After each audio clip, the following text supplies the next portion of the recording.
That's so unique. Oh.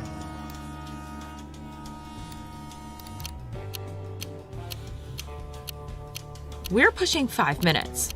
It sounds short, but not when it's one single train that's been passing by for that whole time. If you've had this experience, you're not alone. Trains are getting longer. What the fuck?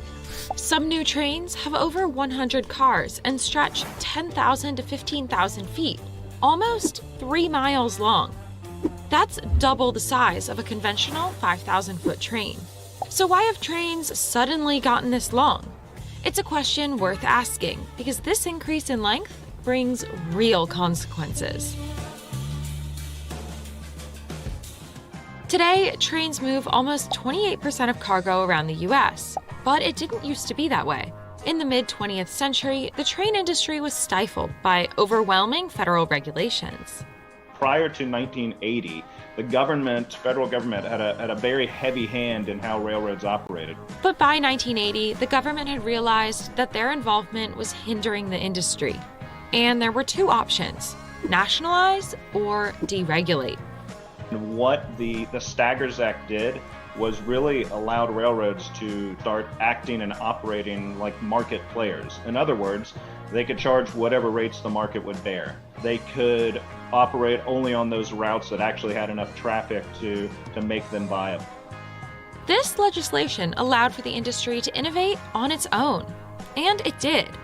But the loosening of federal regulation is only part of the reason trains have gotten so long.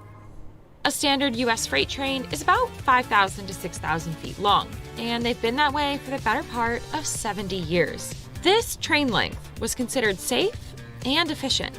But in the mid-2000s, train lengths began to stretch. Here's why. So coal used to be the largest commodity that railroads moved, and at its peak, that was roughly 30% of all rail traffic. And coal cars, because of the weight of coal, are very, very short cars comparatively. They're 50-foot long cars. But due to a drop in demand, the U.S. coal production in 2019 was down 40% from the all-time high in 2008, and the lowest annual total since 1978. So the majority of trains have transitioned to intermodal freight.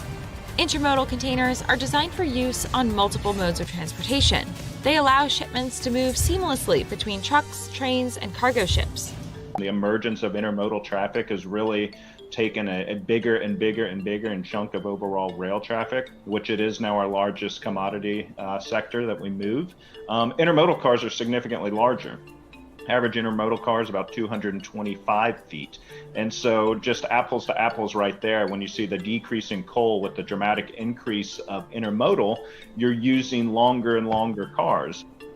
And these longer trains pay dividends, which leads us to the benefits.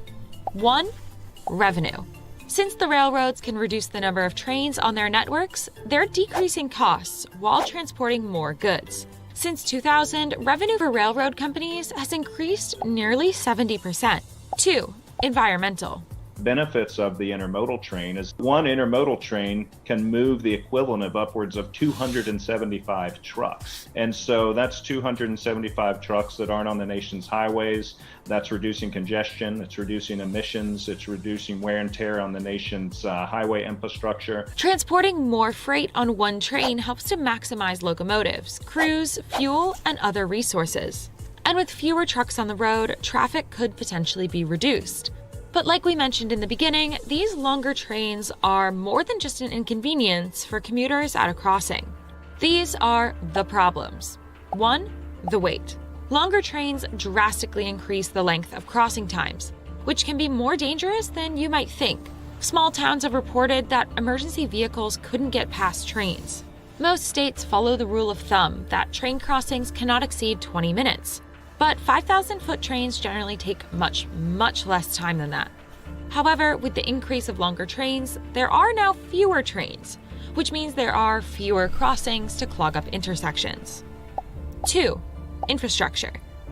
Railroads need their tracks and sidings to be able to handle these ultra-heavy, ultra-long trains.